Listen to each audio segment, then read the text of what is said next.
Hello po at maligayang pagbabalik. Narito po ang compilation videos na mula sa Injustice Stories playlist na sana po ay magustuhan po ninyo. Maraming salamat po. Unang video. Isa po akong ampon. Meron naman akong mga magulang, kaya lang hindi ko alam kung nasaan sila o kung buhay pa sila. Dahil 6 na taong gulang pa lang ako nung inabando na nila ako. Ang kwento ng kumupkup sa akin na naghiwalay daw sila papa at mama at nagtalo sila kung sino ang mag-aalaga sa akin. Iniwan nila ako sa bahay ng tito kong hindi man lang nagpapaalam. May isang sulat din silang iniwan na nagsasabi na iiwan nila ako sa kanila at kung hindi nila ako kayang alagaan ay dalhin na lang daw nila ako sa bahay ampunan. Nakakalungkot man pero ganong klase ng magulang ang mayroon ako. Maswerte ako dahil kinupkup ako nila tito at hindi ako dinala sa bahay ampunan. Kaya lang, ginawa nila akong houseboy. Ako ang inuutusan niyang maglinis ng bahay at kung ano-ano pa.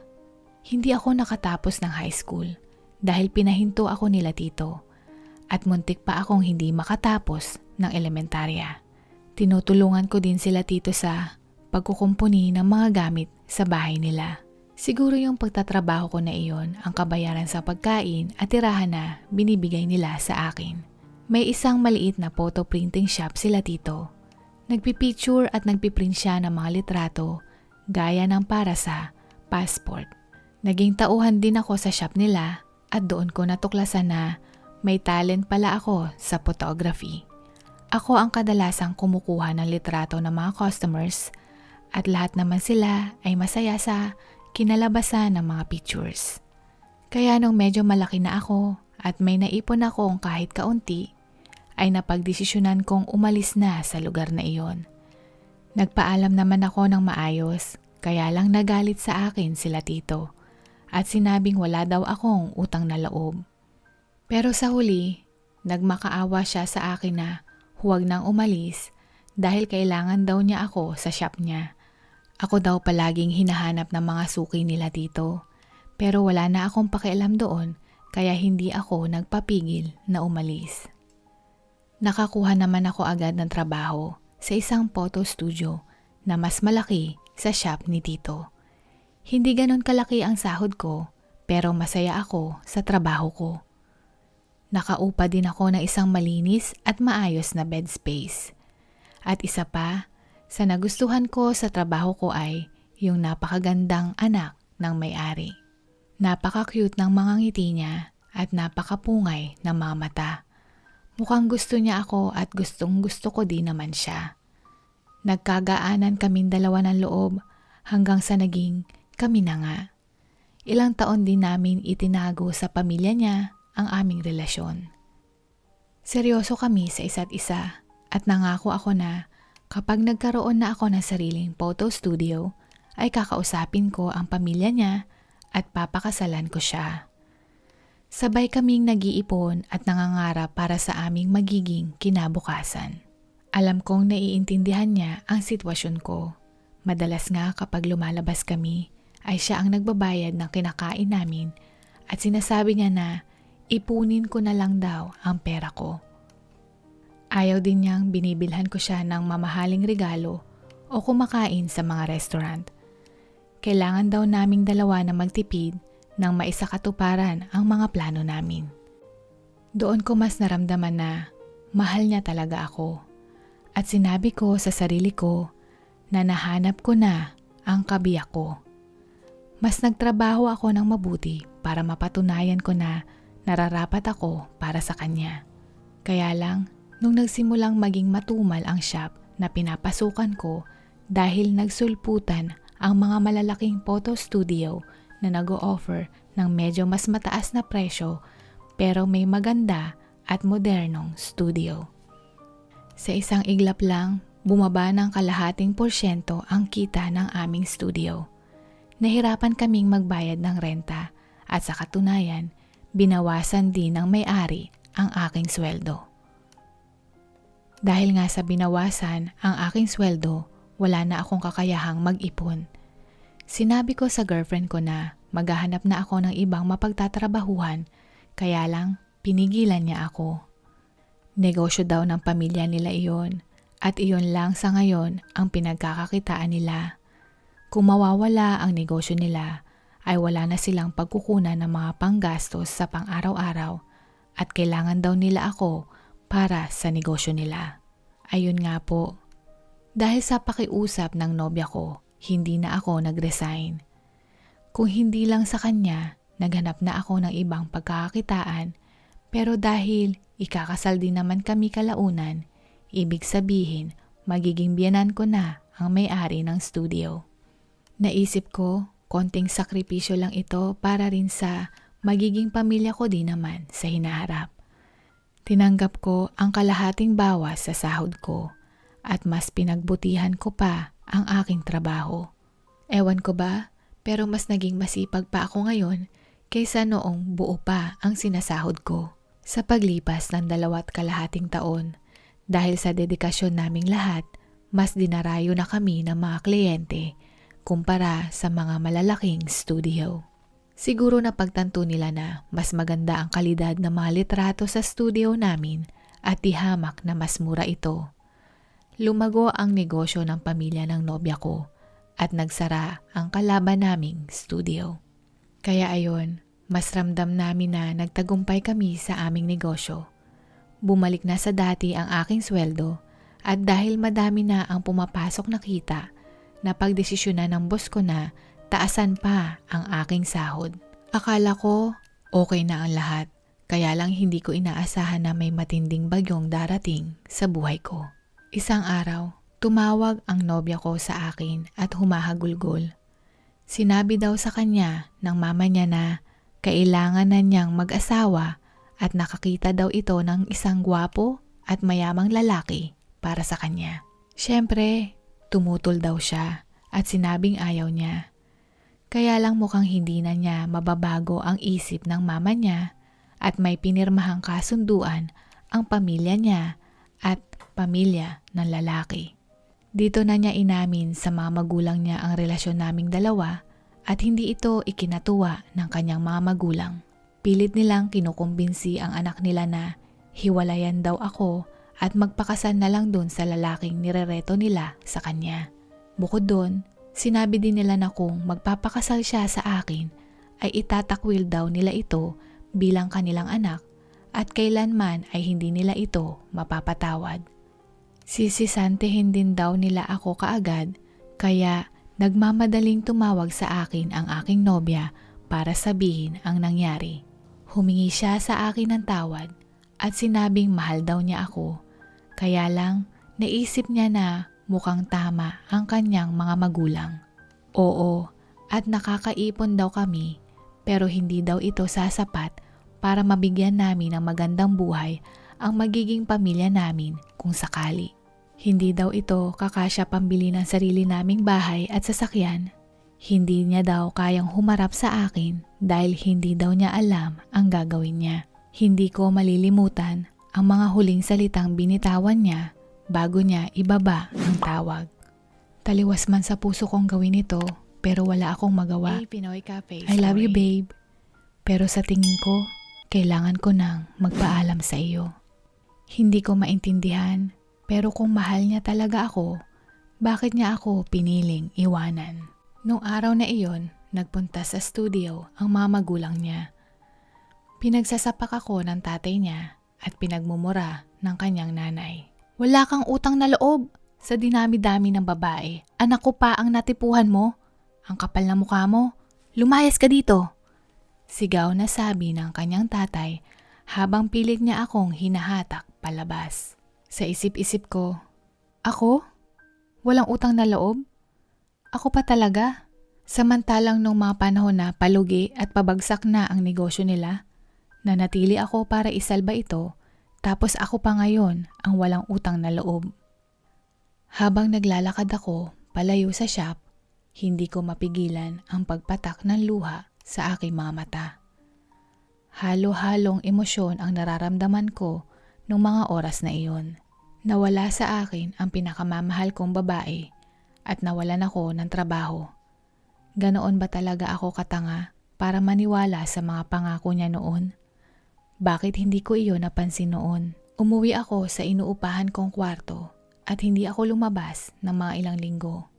Puro mga cup noodles at tinapay lang ang kinakain ko dahil wala akong ganang kumain at kumilos. Kaya nung napagdesisyonan kong lumabas ng kwarto, nagulat sa akin ang mga kasama ko sa bahay at mga kaibigan ko dahil sa sobrang laki ng pinayat ko. Pumayat man ako, pero unti-unti naman bumubuti ang lagay ng isip ko. Nagiinit ako, pero hindi dahil sa galit ako sa dati kong nobya o sa mga magulang niya, kundi nag-aalab ako ngayon at porsigido na maging mahusay at matagumpay sa buhay. Ginamit ko ang perang naipon ko para makapagsimula ng bagong buhay at makapagtayo ng sarili kong photo studio. Maliit lang ito at hindi ganon kaganda ang lugar, pero gagamitin ko ang talento ko sa pagkuha ng litrato para makahikayat ng mga tao.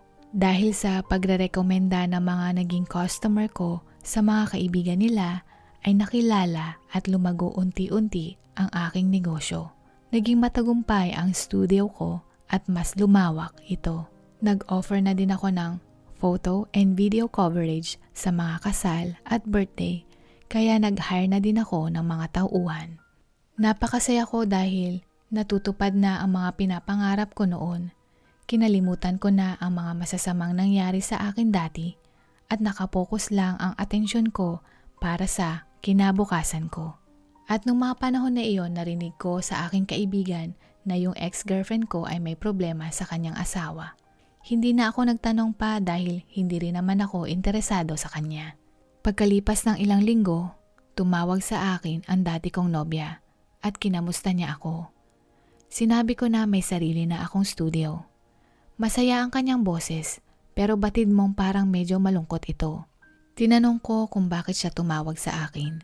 Sinabi niya na wala na daw pakialam sa kanya ang kanyang asawa at wala itong oras sa kanya. Sobrang busy daw nito sa trabaho niya at sa kabit nito.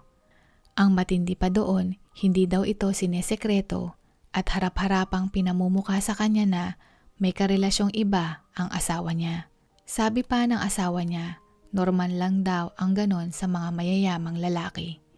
Hindi naman niya kayang iwan ito dahil wala siyang trabaho at meron silang 2 maliliit na anak. Hayaan na lang daw niya na gawin ng asawa niya kung anong gusto nito. Kinasal sila, ngunit hindi nila mahal ang isa't isa. Nung nagpaalam na ako sa kanya na ibababa ko na ang tawag, bigla siyang nagmadaling sabihin sa akin na kung may nararamdaman pa ako para sa kanya. Hindi naman ako nagsinungaling at inamin kong minsan ay naiisip ko siya. Masaya niya akong tinanong kung pwede daw ba kaming magsamang muli. Ha? Totoo ba ito? Anong sinasabi nitong babaeng to? Paano kami magsasamang muli kung may asawa na siya at may mga anak? Hindi ako para pumayag maging kabit niya. Muli niya akong tinanong kung tatanggapin ko pa daw ba siya kung wala siyang asawa at anak. Napatahimik ako at hindi kumibo ng ilang minuto. Hindi ko alam, tigilan mo na ang pagbibiro mo at asikasuhin mo na ang pamilya mo. Sagot ko sa kanya at ibinaba ang telepono. 6 na buwan ang lumipas, muli siyang tumawag sa akin. Excited niyang ipinaalam sa akin na iniwanan na niya ang kanyang asawa at mga anak. Sinabi niya sa asawa niya na babalikan daw niya ako at dahil meron kaming nakaraan at naging magkasintahan kami sa loob ng maraming taon bago sila ikasal. Dahil wala namang pagmamahal sa relasyon nila, naisipan nilang maghiwalay na lang. Ipinagkatiwala daw niya sa asawa niya ang pag-aalaga sa kanilang anak. Malaya na daw siyang muli at pwede na daw kaming magsama at tuparin daw namin ang mga pinapangarap namin noon. Ayoko mang sirain ang kasiyahan mo, pero hindi ko makakayanang makasama kang muli. Sambit ko sa kanya. Dagdag ko pa na ayokong makita siya kahit kailan. Nagalit siya sa akin at sinabing iniwan niya ang pamilya niya para sa akin. Kalmado kong sinabi sa kanya na ni minsan hindi ko hiniling na gawin niya iyon at hindi ko sinabing magkakabalikan kami kapag iniwanan niya ito. Kunwari ko din sinabi na ikakasal na ako sa susunod na buwan at hindi ko ito sinabi sa kanya dahil matagal na kaming tapos at ibinaba ko na ang tawag. Hanggang ngayon ay tinatawag-tawagan at tinetext pa din niya ako pero hindi ko na ito sinasagot. Sa totoo lang, may pagmamahal pa akong nararamdaman para sa kanya. At simula nung nagkahiwalay kami, wala akong niligawan o naging ibang nobya. Naging parte siya ng buhay ko, subalit hinding-hindi ko hahayaang ako ang maging dahilan ng pagkasira ng pamilya niya. Lumaki akong walang nanay at tatay dahil naghiwalay silang dalawa at ayokong maranasan ng kanyang mga anak ito na lumaki silang sira ang pamilya. Sa ngayon, nakapokus pa din ako sa aking negosyo at handa nang umibig muli. Pinapanalangin ko sa Panginoon na mabiyayaan niya ako ng isang babae na tunay na magmamahal sa akin. Pangalawang video.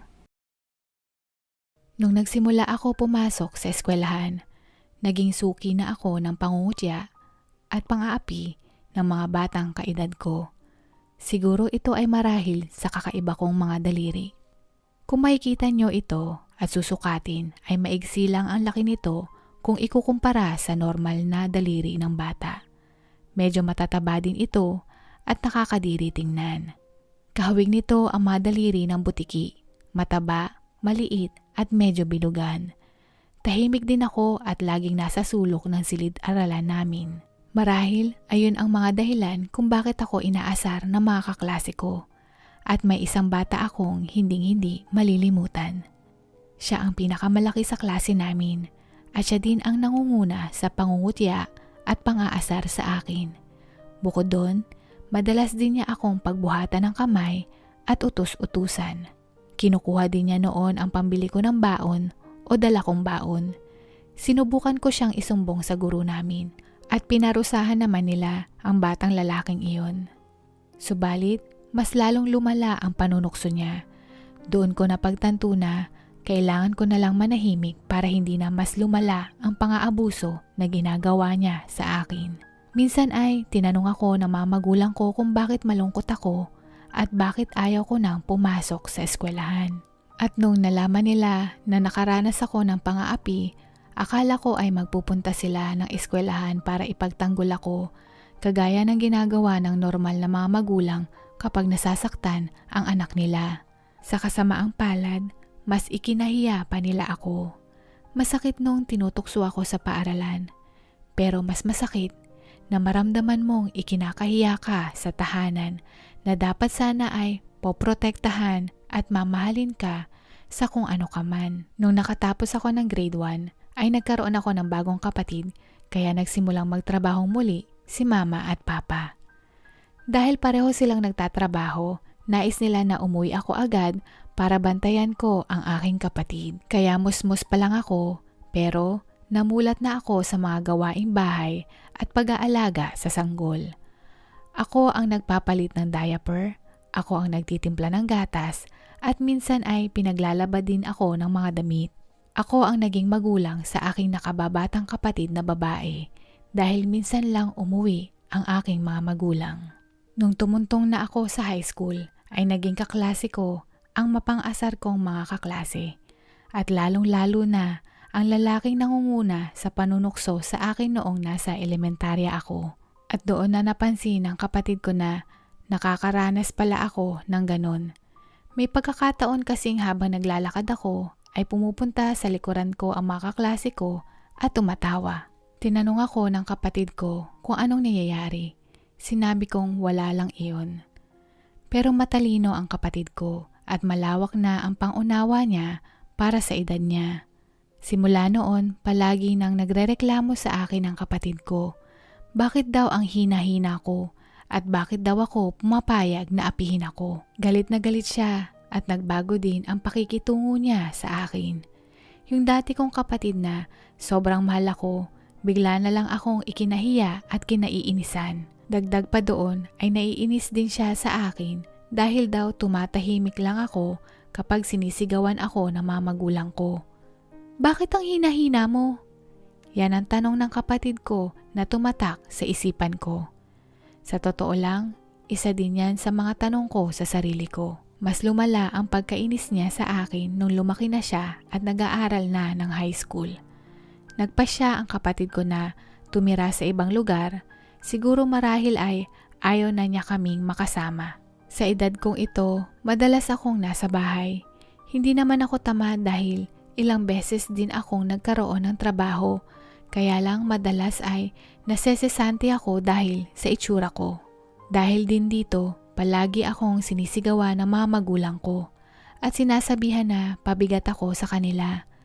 Matagal na ang panahon ang nakakalipas simula nang umalis sa bahay ang kapatid ko. Isang araw ay nakatanggap ako ng mensahe sa message app, galing ito sa kapatid ko. Sinabi niya na magpapakasal na daw siya at inimbitahan niya kami para sa isang dinner. Maaga kaming nakarating sa restaurant at nung dumating na ang kapatid ko at ang mapapangasawa niya, bigla akong parang nanigas sa kinauupuan ko. At hindi kayo maniniwala, maski ako ay hindi agad nakapaniwala, na sa dinami-dami ng lalaki sa mundo ay yung taong nang api at nangungutya sa akin ang naging boyfriend at mapapangasawa ng kapatid ko. Napaka mapaglaro talaga ng tadhana. Alam ng kapatid ko na yung lalaking iyon ang nangaasar sa akin noon at hindi ko maintindihan kung bakit siya pa ang napili niya. Ganun na lang ba talaga ang galit sa akin ng kapatid ko? Naupo kaming lahat at doon ko mas lalong napagtanto na hindi pa din nagbabago ang lalaking iyon. Kung gaano siya mapang-asar at mayabang noon, ay ganun pa din siya hanggang ngayon. Pagkaupo niya, agad niyang sinabi na, "Aba, payat mo pa rin ah. At may pagka-weird ka pa rin talaga gaya ng dati." Hahaha, joke lang. Pero alam kong hindi iyon isang biro at hindi pa din siya nagbago. Dahil kung nag-mature na siya, dapat ay kahit papaano meron siyang kaunting respeto man lang at alam niya paano ilugar ang mga pang-aasar niya. At ganoon din ang kapatid ko, kitang-kita pa din sa tingin niyang parang nandidiri siya sa akin. May sinabi din ang kapatid ko sa akin, "Kuya, mukhang talunan ka pa din ah. Bakit hindi ka gumawa ng sarili mong buhay nang sa ganon ay hindi ka na umaasa kila mama at papa?" At syempre, nung sinabi niya iyan, tawa ng tawa ang kanyang boyfriend at halata mong mas lalong nang aasar. Kagaya ng dati, wala akong magawa at para akong nakaupo lang. Lahat ng bangungot na nakaraan na pinaghirapan kong kalimutan ay isa-isang nanunumbalik sa akin. Mas lalong naging madilim ang masalimuot kong buhay. Sinabi lang nila na ikakasal sila pero hindi nila ako diretsyang inimbita. Kaya nung mismong araw ng kasal nila ay hindi ako dumalo. Pumunta naman ang mga magulang ko at mukhang wala naman silang pakialam na wala ako doon. Ilang taon ang lumipas habang nasa bahay ako naglilinis at hindi inaasahan na biglang pumunta ang hambog na asawa ng kapatid ko. Nagsisisigaw siya doon na parang baliw. "Kapatid mo, ninakaw niya ang pera ko, ilabas niyo siya!" Sambit niya. Hinatak niya ang damit ko at binalibag ako sa sahig. Pinagsususuntok at pinagtatadyakan din niya ako. Sa sobrang lakas ay muntik na akong mawala ng malay. Siguro ay napansin niya na grabe na ang natamo ko kaya umatras siya noon at nagsisisigaw muli. Ang nangyari daw ay pagkalipas ng 2 taon nila bilang mag-asawa ay bigla na lamang tinangay ng kapatid ko ang lahat ng pera nila sa bangko at bukod doon ay kinukuha din niya ang pera sa negosyo ng mga biyenan niya. Kinukuntsaba daw ng kapatid ko ang mga kontraktor ng kumpanya at pinapatungan niya ng sobrang laking halaga ang mga supplies na gagamitin. Pinagkakatiwalaan daw nila ang kapatid ko dahil sa pamilya na nga daw ang turing nila dito. Kaya hindi nila inaasahan na lolokohin sila nito. Hindi lang daw iyon, nalaman din daw niya na may nilalanding maraming lalaki ang kapatid ko. Bigla na lang din daw ito nawala na parang bula at doon lang daw niya napagtanto ang lahat ng bagay na ito. Nawalan daw ng napakalaking pera ang negosyo ng pamilya nila kaya hindi na nakayanan na magpatuloy pa at lahat ng naipon niya ay nawala. Sinubukan daw niyang humingi ng tulong sa trabador at mga kaibigan nila dahil nga sa nawala ang kapatid ko. At ang sabi ng pulis ay baka daw tumakbo na ito at nagpakalayo-layo kasama ang isa sa mga kabit niya. Parang lahat ng taong nakapaligid sa kanya ay may alam tungkol sa mga kabit ng asawa niya at siya ay walang kamalay-malay. Bukod dito, gustong-gusto na daw ng pamilya ng lalaki na magkaroon sila ng anak, kaya lang hindi daw sila makabuo-buo. Nung sinubukan niyang halongkatin ang mga gamit nila, doon niya daw nakita na may tinatagong mga anti-pregnancy pills ang kapatid ko. At ilang taon silang niloloko nito dahil nagpapanggap ito na gusto din daw nitong magkaanak. Isa pa, may katandaan na daw ang kanyang mga magulang at hirap na ito kumilos. Nalaman din niya na hindi daw inaalagaan at pinapakain sa tamang oras ng kapatid ko ang mga magulang niya. Pinagbantaan din daw nito ang mga magulang niya na kapag nagsumbong sa kanya ay pagsisisihan nila dahil gagawa siya ng paraan para makaganti. Takot na takot daw sila sa sinabi ng kapatid ko. At hindi daw niya ito alam dahil nabulag siya sa pagmamahal sa kapatid ko. Nung nawala ang kapatid ko, doon lang daw nagkalakas ng loob ang mga magulang niya na sabihin sa kanya ang buong nangyari. Ang masaklap ay nalaman niyang hindi rin rehistrado ang kanilang kasal. Hindi sila legal na mag-asawa. Ang lahat ng iyon ang dahilan kung bakit galit na galit at kinasusuklaman niya ang kapatid ko. Pansin kong napagod na siya sa kakasigaw at dahil wala sa bahay namin ang kapatid ko, ay umalis na lang din siya. Hindi ko alam, pero nakaramdam ako ng takot at pag-alala sa kapatid ko. Hindi ko inaakala na kaya niyang gawin ang lahat ng iyon. Mas malala pa ang ginawa niya sa asawa niya kaysa sa ginawa sa akin ng mapangutya niyang asawa. Mapangutya at pinagsamantalahan ng mas matindi ang nang-aapi sa akin noon. Kaya nanlambot ako at naisip ko na napakasama ng kapatid ko. Ngunit wala naman akong nabalitaan na napatunayan nga nung bayaw ko ang mga paratang niya sa kapatid ko. 1 taon ang nagdaan, nakatanggap ako ng tawag mula sa kapatid ko. Pansin kong parang nag-iba ang boses niya sa nakasanayan ko na laging nakasigaw at nangdidiri sa akin. Napakalambing niya at tila ba ay may pagmamalasakit sa tono ng kanyang pananalita. Kuya, nasa probinsya ako ngayon. Pwede ka bang tumira dito kasama ko? Mayroon akong bahay dito at kasya tayong dalawa. Ipapaliwanag ko na lang sa iyo lahat pagdating mo dito. Papadalhan kita ng pera pamasahe mo. Huwag ka nang mag-isip ng kahit ano pa at pumunta ka na lang dito. Pautos niyang sambit sa akin. Dala na din ng pag-aalala, agad akong umalis at pumunta sa kanya nang hindi na nagpapaalam sa mga magulang ko. Nung makarating ako sa kanya, agad niya akong niyakap at humingi ng paumanhin sa akin. Nagulat ako dahil sa pagkakatanda ko, napakatagal ng panahon mula nang huli niya akong niyakap.